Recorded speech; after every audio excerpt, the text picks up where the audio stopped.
like to welcome everybody to this full-day conference on antitrust on behalf of the Center for the Study of Market Processes.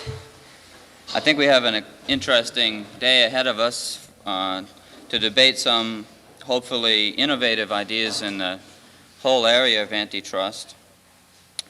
I'd like to take this opportunity to particularly thank the Foundation for Advanced Studies in Liberty and the Institute for Humane Studies for providing our center with this opportunity to explore these issues.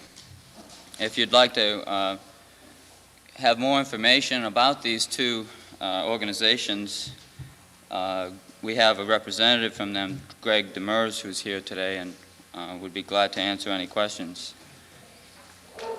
There's an organizational note. For one thing, if you have any questions concerning the way the conference is going or where you're supposed to be or anything like that, please don't ask me or Richie, because we won't know either.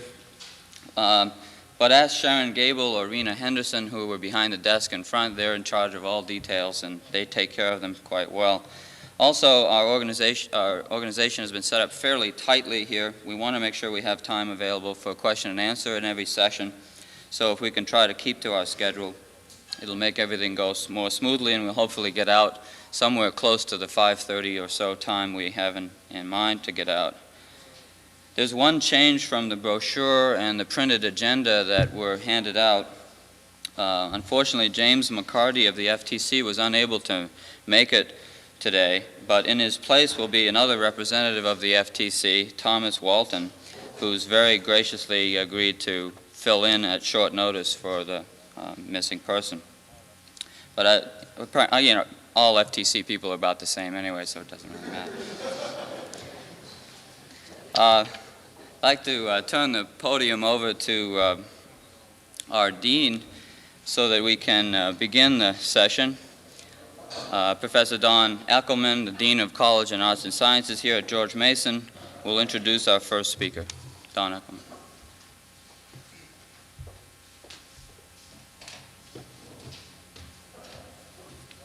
Thank you, Don. Good morning and welcome to George Mason University. Today's conference will bring together market process and public choice ideas to address the issue of antitrust. As many of you know, the Center for the Study of Market Processes has been active here at George Mason since 1980. And then last summer, we were honored to have the Center for the Study of Public Choice join us. Because many market process and public choice ideas are complementary, we are sure to see more conferences like this one in the future. Our keynote speaker today is one of the leading economists in the profession and a founder of the Public Choice Center, James Buchanan. Professor Buchanan is one of the main contributors to public choice economics, or as he prefers to call it, constitutional political economy. He is also among the preeminent scholars who have advanced the approach to economics to which the Center for the Study of Market Processes is dedicated. It is most appropriate, then, that our first speaker be someone whose work is relevant to both of the perspectives highlighted by this conference. In every discipline, there are a few scholars who are so outstanding and so well known that one does not introduce them, but simply presents them. Professor Buchanan holds such a position of preeminence in his field of economics, and it is therefore with great pleasure that I present him to you this morning. Professor Buchanan.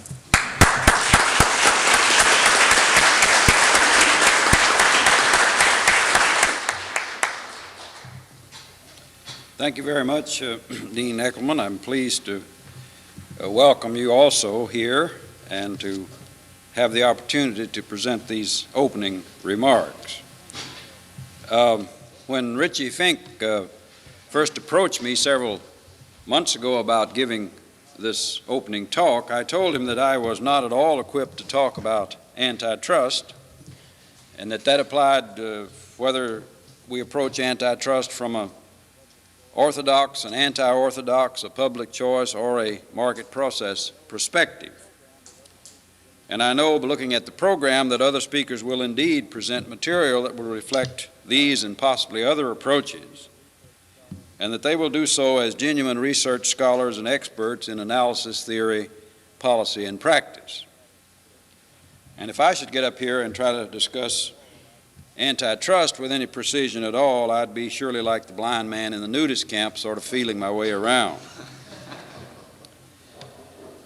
So I suggested to Dr. Fink that I would maybe talk on the provisional title of Politics as Process, since I had an idea at least about the critique of antitrust legislation and enforcement that stems from the market as process perspective. But in fact, politics as process does not really describe properly these opening remarks I want to make, although it will come in. And perhaps if I'm allowed some license here, I might change the provisional title to say something like Antitrust in Constitutional Political Economy, since, as Dean Eckelman suggested, that's sort of my favorite term now, constitutional political economy, which does represent my current primary area of inquiry. And I may use this occasion to plug a book that Jeffrey Brennan and I are just now sending off to the press, which we call The Reason of Rules, with a subtitle of Constitutional Political Economy. But my starting point is my title, as announced. My starting point is Politics as Process. And I simply take it here as given or stipulated that ordinary politics, that is majoritarian politics along with modern bureaucracy, or if you will, that which is represented roughly by the legislative and bureaucratic activities of democracy as observed in the United States. In other words, I take it as stipulated that this will more or less perform as we might predict from elementary public choice analytics. That is to say, we can come pretty close to predicting patterns of outcomes of the great game of politics once we look at the rules or constraints within which ordinary politicians and bureaucrats operate. These players in the game will act strategically so to maximize their own utilities. And within these rules, we can say something about the patterns of outcomes that will emerge. And as several other speakers today will indicate, both historically and currently, much of the antitrust activity we have observed can be explained by rather simple modeling of play within the game itself. And of course, it can be made operational once we put specific arguments into the utility function of the players. Now, constitutional political economy commences with this in-game political behavior as stipulated. And it focuses our attention immediately and directly on the rules themselves. If we do not like the patterns of the outcomes that we observed or have observed, then it will do little good in any permanent sense to merely change the players, whether these be individual agents in administrative roles or whether they be politicians who are elected or whether there be political parties as dominant legislative coalitions. Improvement must come by changing the rules, by modifying the Constitution, defining that term inclusively. That's something I learned from the great Swedish economist Knut Wicksell many years ago. We must look to the rules within which politics and politicians are allowed to operate. Okay, so far so good, but what has all this got to do with antitrust? I want to pose for you at the outset today the very specific question. In the laws and institutions, to use Adam Smith's terminology, in the laws and institutions that are necessary to provide the basic framework within which a market or enterprise economy can operate, is there a role for the enforcement of competition as a specific component? Or we might use Hayek's terminology as he suggested in The Road to Serfdom, must planning for competition be a part of a true policy package for a free society? Let me stay with Adam Smith, however, and look at the necessary framework of laws and institutions which are required if we expect a market economy to emerge and to flourish. Now, I personally think that we can dismiss at the outset the absurdities of the anarcho-capitalist who argue that somehow we do not need so much as minimal protection of life and property, that markets will emerge to take care of everything. I don't think that these arguments are really worthy of serious intellectual attention. This leaves us then with the question, within the protective state, as I have called it, or the night watchman state, as some of the 19th century philosophers called it, or the minimal state, as Bob Nozick has called it, within this state, or this legal order, what are the requisite rules for the enforcement of competition? Now, we know, of course, the general attributes of the rules that define the minimal state. Property rights must be assigned and protected, and voluntary contracts must be enforced. But is anything beyond this required? Is there a legitimate basis for framework rules or framework laws that will enforce competition? Now, my own position methodologically is well known. I simply know of no other means of deriving, in a conceptual sense, what this set of rules should be than that position which is broadly called the contractarian position. In other words, can we imagine ourselves in a setting where we are thinking about drawing up an initial set of rules under which we're going to operate, when we do not and cannot really know how the workings of the process will be described in detail, and certainly can't know anything about our own position in the process? In other words, we think of ourselves as planning, discussing, and reasoning about the rules of the political economic game. And we can at best have very vague ideas about patterns of outcomes that will emerge from the market and political process. We cannot know just what outcomes will in fact emerge or what direction various economizing efforts will take. So the question then is how we choose or what we agree on in that initial position behind some veil of ignorance or uncertainty. Whether you model this in the strict Rawlsian normative stance of the veil of ignorance, or as Gordon Tullock and I modeled it in terms of the uncertainty veil of constitutional choice. As I tried to show in my book, The Limits of Liberty, which I published about 8 years ago, it's relatively easy to derive a logical justification for the assignment of rights to person and property in this manner. It's to everyone's interest that his person and property be protected and that laws be enforced. Now, that single step alone will ensure us that trades and exchanges can indeed take place, that mutual gains from trade can be maximally exploited. But is more needed here? Now, this is surely an open and discussable question, and one for which there is no clear-cut or obvious answer.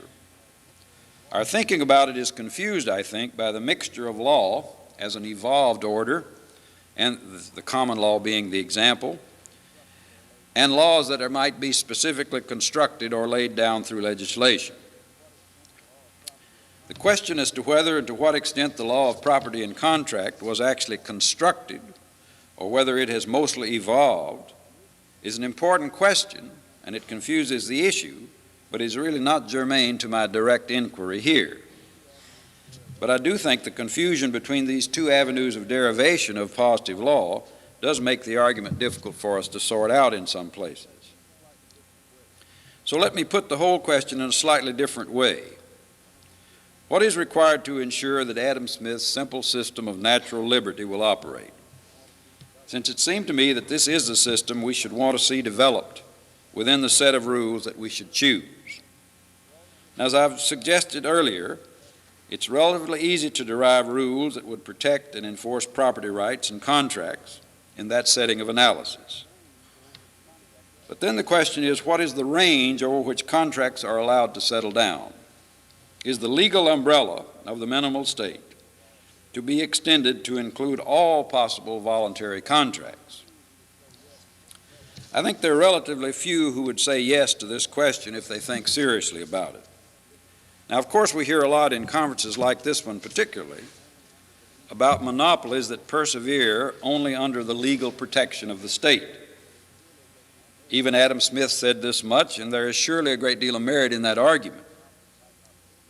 Without legal protection, monopolies might not persist very long. But let us look a little more carefully at this common view and its relation to the enforcement of voluntary contract. Suppose there are two farmers who live side by side in a valley that is unique in its ability to grow a rare sort of fruit.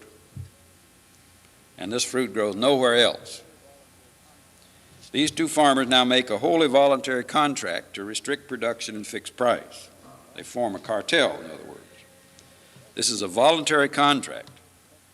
Now the question is, should the legal arm of the protective or minimal state act so as to enforce that sort of cartel or price-fixing agreement? We may say, of course not. But if we accept that position, we are saying, in effect, that the range over which voluntary contracts may be made enforceable is restricted. We have already moved well beyond the mere role of enforcing contract and protecting property. If we make such a step, however, we are already involved in antitrust activity, whether or not we want to call it such.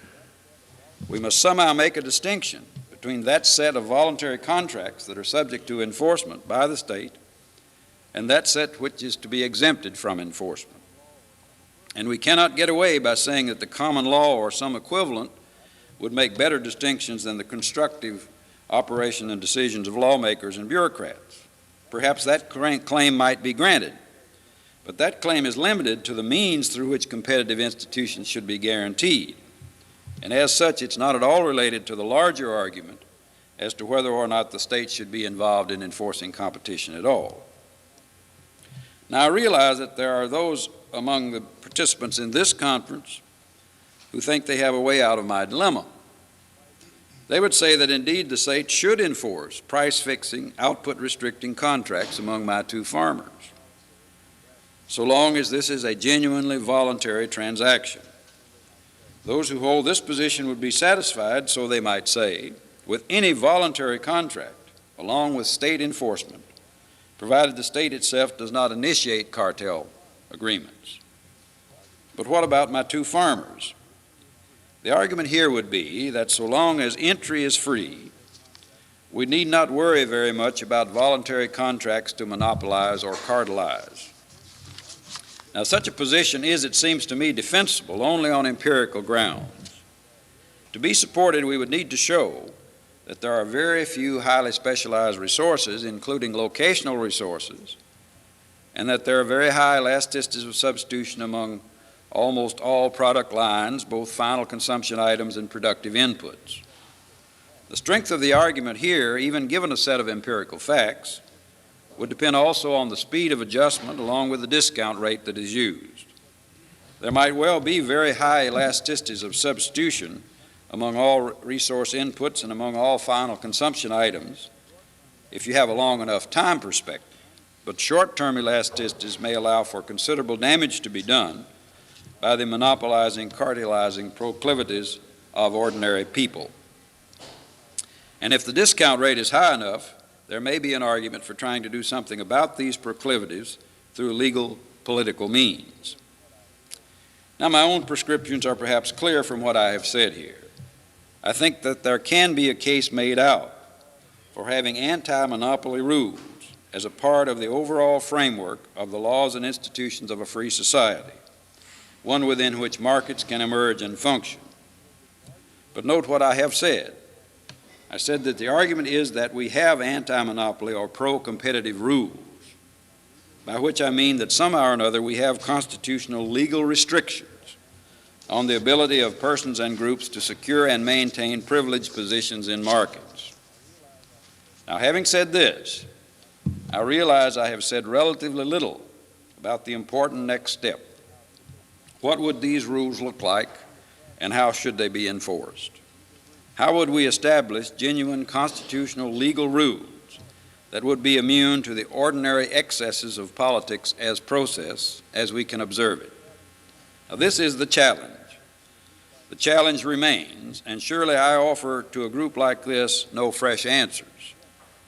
But let me end these opening remarks by suggesting that we make relatively little advance here by remaining totally negativistic. Antitrust enforcement, as we observe it, may indeed be corrupt, misguided, inefficient. But let us not seem to be and be seen to be offering support carte blanche to those who would allow the monopolists to take over the world. Thank you.